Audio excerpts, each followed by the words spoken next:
The strategy that Admiral Liu put into place says it's all predicated by 2049, which, as I'm sure you know, is the 100th anniversary of the founding of the People's Republic of China, that by 2020, all the waters within the first island chain will be open season for the Chinese Navy. They can patrol anywhere they like within the first island chain. By 2030, within the second island chain. So they'll be operating off Tonga, in the Coral Sea, with impunity. And by 2049, the target date, everything within the third island chain, Aleutians, Hawaii, New Zealand, will be as accessible to the Chinese Navy as it is now to the American Navy.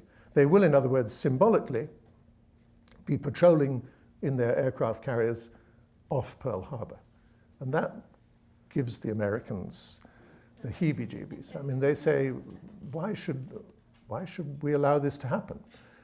And the consequence of this in the short term is that the American policy is now we're going to harass and provoke the Chinese by sailing our warships as close as we possibly can to Chinese-owned or claimed territory in the South China Sea. And of course, the effect of this is just to irritate the Chinese and to bring with it the possibility of an accident, a collision or two hot-headed commanders getting into a tussle, and maybe an incident will occur.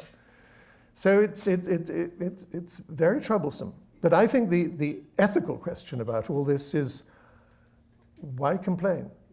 Because the American Navy, and I speak as an American now, I mean, if I was doing this 5 years ago, I would have been a Brit and everyone would have said, typical snarky Brit making unpleasant remarks about the Americans, but I'm now one of you guys. So, well, one of, you know what I mean, I'm an American.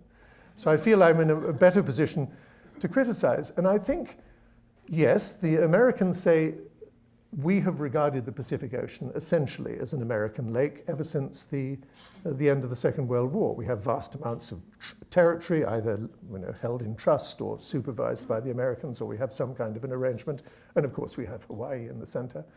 And because we have policed the Pacific for the last 60 years, the Pacific has been a place essentially of great peace and harmony. And the admirals in Pearl Harbor, if you go and see them, will show photographs of what Seoul looked like in 1948 and what it looks like today, and what Shanghai looked like and how it looks today, and what Manila looked like and how it looks today.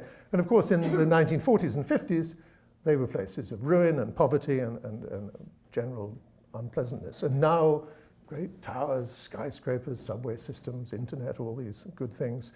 That, they say, the admirals say, is because the Americans have policed, behind a wall of American steel, have policed the trade routes and kept everything safe and secure. And if we stop doing that, then the prosperity that the Pacific has known may begin to evaporate. The Chinese say, we're big, we're powerful, we're a nation with a vast Pacific coast, just as you are.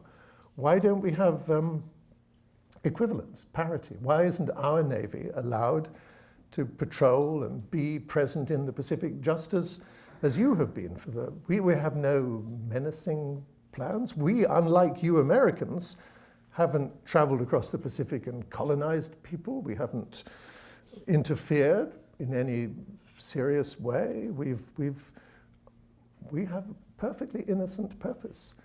And they point to things I don't know if any of you have seen. I just saw it again the other day because I was curious to remind myself of it. This wonderful movie made in the 70s, I think, called The Sand Pebbles, with Candice Bergen and Steve McQueen, about, all set on the San Pablo, hence the Sand Pebbles, a gunboat operating in the Yangtze. And the Yangtze was a river I had written a book about back in the 1990s, and I sort of know the Yangtze quite well.